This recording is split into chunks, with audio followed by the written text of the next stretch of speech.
വിളിച്ചുകൊണ്ടു ഞാൻ CPIയുടെ സഹാക്കളെ ബന്ധപ്പെട്ടിട്ടുണ്ട്, LDF നേതാക്കളെ ബന്ധപ്പെട്ടിട്ടുണ്ട്, എനിക്കറിയാവുന്ന പല സുഹൃത്തുക്കളെയും വിളിച്ചിട്ടുണ്ട്. എല്ലാവരും ഒന്നുപോലെ പറയുന്നു, പോളിംഗ് ട്രെൻഡ് മുഴുവനും LDFന്റെ അനുകൂലമാണ്. LDFന്റെ എല്ലാ പ്രവചനങ്ങളും പോലെ തന്നെ നല്ല പോളിംഗ് ഉണ്ടായിക്കൊണ്ടിരിക്കുന്നു. ആ പോളിംഗിൽ LDFന്റെ വോട്ടുകളെല്ലാം എത്തിക്കൊണ്ടിരിക്കുന്നു. ഈ ട്രെൻഡിൽ ഉറപ്പായും പറയാം LDF ജയിക്കാൻ പോവുകയാണ്.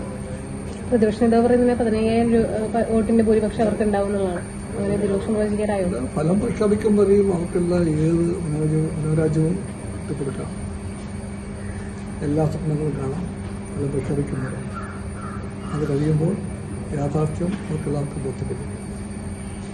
ഈ പ്രതിപക്ഷ നേതാവ് പറയുന്ന മറ്റൊരു കാര്യമുണ്ട്. അതായത് ഇന്നലെ ഗോവിന്ദമാഷ് പറഞ്ഞ അറസ്റ്റ് ബന്ധവുമായി ബന്ധപ്പെട്ട് ബിനോയ് വിശ്വവും ഗോവിന്ദമാഷും മുഖ്യമന്ത്രിയും പറയുന്നത് പരസ്പര വിരുദ്ധമായ അല്ലെങ്കിൽ വ്യത്യസ്തമായ കാര്യങ്ങളാണ് എന്നാണ് അദ്ദേഹം പറഞ്ഞത്. അതേപ്പറ്റി എല്ലാം പറഞ്ഞു കഴിഞ്ഞല്ലോ. എല്ലാം പറഞ്ഞു കഴിഞ്ഞു. നോക്കിയാൽ കാണാൻ കഴിയും. കോൺഗ്രസ് കൈപ്പത്തിയിൽ തഴമ്പുണ്ട്. ആ തഴമ്പ് എത്രയോ കാലമായി RSS BJPയുമായി കൈകോർത്ത് പിടിച്ച കൈത്തഴമ്പാണ്.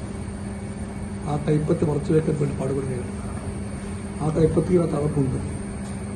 ഇത്തവണ അവരുടെ ശ്രമം മുഴുവനും ഒരു കൂട്ടാളി ഉണ്ട്, അത് RSS ആണ്.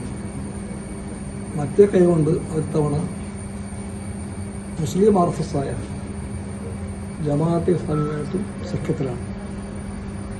ഉറപ്പായിട്ടും എല്ലാവർക്കും അറിയാം, കോൺഗ്രസിലെ ഗാന്ധി നെഹ്റു മൂല്യബോധമുള്ളതാണ്. അവരുണ്ട് കോൺഗ്രസിൽ. അവർക്ക് അമർഷമുണ്ട് ഇപ്പോൾ. അവരടക്കം ഇത്തവണ വോട്ട് ചെയ്യാൻ പോകുന്നത് LDF ആയിരിക്കും. അതിനെപ്പറ്റി എന്നേക്കാളും തികഞ്ഞ ബോധ്യമുണ്ട് അദ്ദേഹത്തിന്.